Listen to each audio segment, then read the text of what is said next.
going to go through a few different axes to help you know what you want for what you're doing this winter.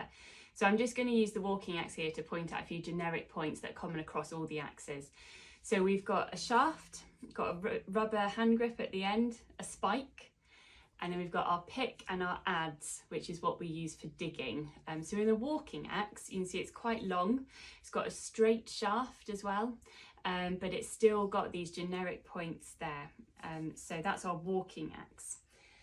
Next up, we've got a mountaineering axe. It's got the same features, but you can see this time the shaft is much shorter and it's got a bit of a bend in it as well. It's still got our pick and our adze, and I've added on a little hand grip here to help me kind of feel more secure when I'm moving in steeper ground.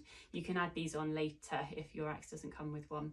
So that's a mountaineering axe. The next thing would be more technical climbing axes, and these usually come in a pair.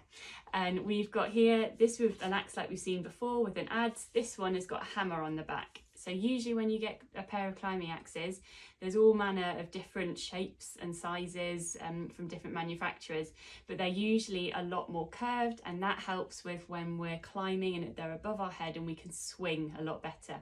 I made sure when I got mine that they weren't too heavy, but equally they had a nice bit of weight between them, and these have got different grips to help you with that. So those are our pair of climbing axes. Now, the other thing we need to make sure is when we have a walking axe in particular, that it's the right length for your height.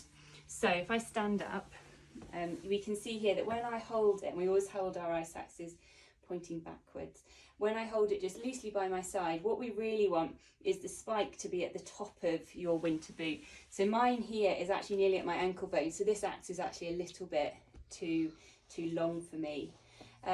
So just something to be aware of when you're hiring an axe or buying an axe. Make sure that it's not too long so we don't want to be tripping over it. So our walking axes are really great if what we're going to be doing for the majority of the day is walking, because what we need is something nice and stable for us to plant into the snow when we're walking up a slope. So the walking axe is nice and long for that, and it means that we're nice and stable. If I switch to my mountaineering axe, you can see here that it's a lot shorter. It comes down to kind of the middle of my calf, and that means that it's not down in the snow as much as I want it. However, when I'm mountaineering or climbing, the majority of my day is probably going to be in steeper ground, where this is great for above my head. However, it just means that when I'm walking, to be more stable, I need to lean kind of more up the slope as I walk up the hill. So that's the difference with those two axes. The other thing that you might see in the shops are a ski touring axe. Now, these ski touring axes are great for ski touring. They're really light, and they have kind of been designed specifically to be light when you're touring, because you hopefully don't need one as much. However, they're not really what we want for Scottish winter. Great for ski touring, not so great for Scottish winter. So make sure that when you're going to get an axe, you don't end up with a ski touring specific one for Scottish winter. The other thing that you might see is about leashes. So you can get a wrist leash for a single mountaineering or walking axe. Now, these can be good, but the problem is with them is that they can get in the way and make things more complicated. So we probably don't want to have a wrist leash for our single mountaineering axe or walking axe. However, if we've got our pair of climbing axes, having some leashes that attach to our harness can be really helpful, and they're usually kind of bungee ones. So climbing leashes are great because it means that if we accidentally drop an axe, it's not going to be the end of the world. It means that we can kind of take our hands out to take gear out and not mean that we drop an axe down the climb.